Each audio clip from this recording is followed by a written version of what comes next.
పచ్చి కొబ్బరి పచ్చడి తయారు చేయ విధానం. పచ్చి కొబ్బరి ఇన్ని తీసుకొని సన్నని ముక్కలుగా కట్ చేసుకోవాలి. కొద్దిగా చింతపండు నీళ్ళల్లో వేసి నానబెట్టాలి. టమాటా ఒకటి సన్నని ముక్కలు కట్ చేయాలి. పచ్చిమిరపకాయలు ఒక 6 హాఫ్ కట్ చేసి పెట్టాను. ఆనియన్ పెద్దది సన్నని ముక్కల్లా కట్ చేశాను.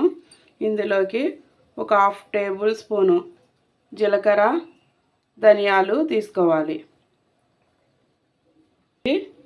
స్టవ్ వెలిగించి కడాయి పెట్టి హీట్ ఎక్కిన తర్వాత ఒక 2 టేబుల్ స్పూన్ మైన ఆయిల్ వేసి హీట్ ఎక్కిన తర్వాత ఆనియన్స్ వేయాలి. సన్నగా కట్ చేసుకున్న ఆనియన్స్.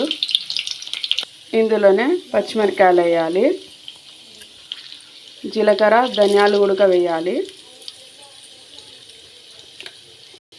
వీటినన్నిటిని ఈ విధంగా కలపాలి. కొద్దిగా కలర్ చేంజ్ అయ్యేంత వరకు వేగించాలి.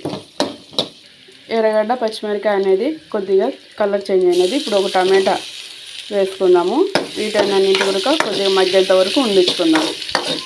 ఇది అన్నీ బాగా మెత్తగా అయినవి అంటే మగ్గినవి. ఇప్పుడు స్టవ్ ఆఫ్ చేసి వీటికి చల్లార్చుకుందాం. చూడండి, మిక్సీ జార్ తీసుకొని ఇందులో మనం కట్ చేసిన పచ్చి కొబ్బరి ముక్కలన్నీ వేయాలి. ఒక టెంకాయలో హాఫ్ చిప్పమైన తీసుకున్నాను కొబ్బరి అనేది. ఇందులో కొద్దిగా ఉప్పు తక్కువ వేసుకోండి, మళ్ళీ చూసి వేసుకోవచ్చు. దీనిని మెత్తగా చేసుకోవాలి పొడి. చూడండి, కొన్ని ఎర్రగడ్డలు పక్కకు తీసాను. మిగతా పచ్చిమిరపకాయ టమాటా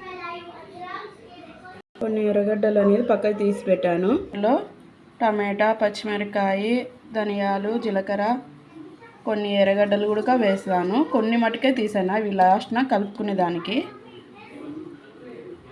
చింతపండు కొద్దిగా వాటర్ కూడా వేస్తున్నాను.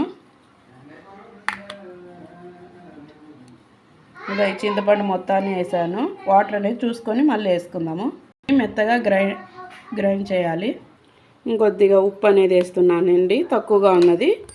వాటర్ అనేది ఇంకొన్ని వేస్తున్నాను. వాటర్ అనేది మీరు చింతపండు నీళ్ళే వేసుకోండి. ఇప్పుడు ఒకసారి మెత్తగా చేయండి. చూడండి, ఈ విధంగా అయినది. ఇప్పుడు మనం కొన్ని ఆనియన్స్ అనేది తీసి పెట్టుకున్నాం కదా, దీంతోనే పచ్చడి వేసి కలుపుకుందాం.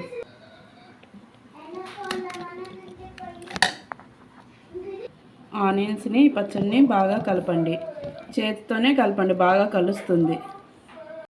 పచ్చి కొబ్బరి పచ్చడి రెడీ అయినది. టేస్ట్ చాలా బాగుంటుంది. ఒకసారి ట్రై చేసి చూడండి.